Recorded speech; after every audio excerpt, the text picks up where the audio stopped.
Hey, what's going on, guys? Welcome back to a brand new series where in this series I'm going to be discussing everything you need to know about redstone for beginners.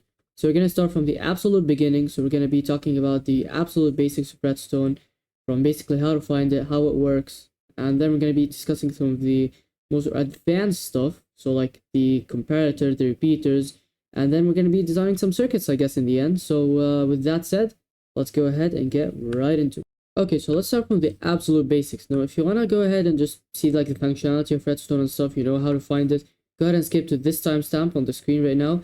But let's start from the basics. So where do you find redstone ore? Now, redstone ore basically generates at Y-59 most commonly, basically where diamonds generate. Now, it's really common, so you can find it in the normal appearance and in the deep slate appearance here, and it can be mined with an iron pickaxe. Now, once you have mined the ore, you will get this thing called a redstone dust. Now, this thing essentially acts like a wire, okay? So you can go ahead and place it, you can connect it to each other. So think of it as a wire. It's really that simple. And this wire essentially can be powered on or off. So it can like transmit power, and now you can craft a redstone block out of 9 redstone, obviously. And what you can go ahead and do with it is you can go ahead and power it. Now, there's multiple power sources. There's multiple ways you can go ahead and power the redstone dust, but this is one of the most basic ways. We're going to be talking about the rest of the ways in future episodes. But for now, as you can see, it's unpowered, and if I go ahead and place it here, as you can see, it's powered. You know that because the light turns on right here. We can go ahead and test it out by grabbing a redstone lamp right here, and if you go ahead and place, as you can see, it lights up. The redstone lamp is obviously just a block, like a light block that just gets powered with redstone. We can use that to test out if the redstone works. But as you can see, the dust goes ahead and powers the block right in front of it if we place like a power source here. As you can see, if I break it, it just turns off.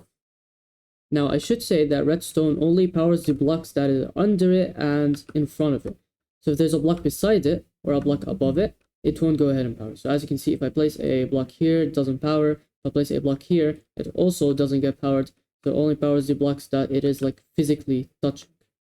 Now, when you're dealing with redstone, there's this thing called a signal strength. So as you can see here, I have 2 contraptions lined up here. One that is 1 block further away from the other. So this right here has 15 redstone dust in front of each other, and here it has 16. So if I go ahead and place a power source in front of this one, as you can see, it lights up. Now the light gets dimmer and dimmer each time it goes forward, and as you can see, the final one is barely even lighting up. Now if I go ahead and go to the other one, check this out, it does not light up. Why is that? Well, this is because it is more than the strength signal. So the strength signal, it does not reach here. So you cannot, now the signal strength is 15 blocks. So this right here is like 15 wires. This is 16 or redstone dust.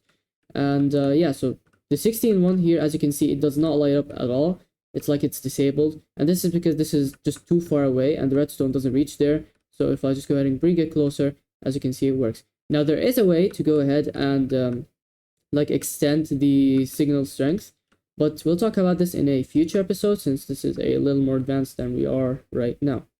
Now, when it comes to a redstone block, since we talked about the normal redstone, it powers all sides of the all of its sides. So as you can see, there you go. The whole thing is powered. So with that said, guys, that would do it for the first episode of Redstone for Beginners. Now, if you want to see more episodes like this, make sure to go ahead and like and subscribe if you learned something. And make sure to also comment down below if you have anything special that you want to see. Now, if you have a redstone tip or redstone fact that maybe I didn't know, go ahead and comment it down below. You could help so many people. You have no idea. And so with that said, it's time to end it off here. Goodbye.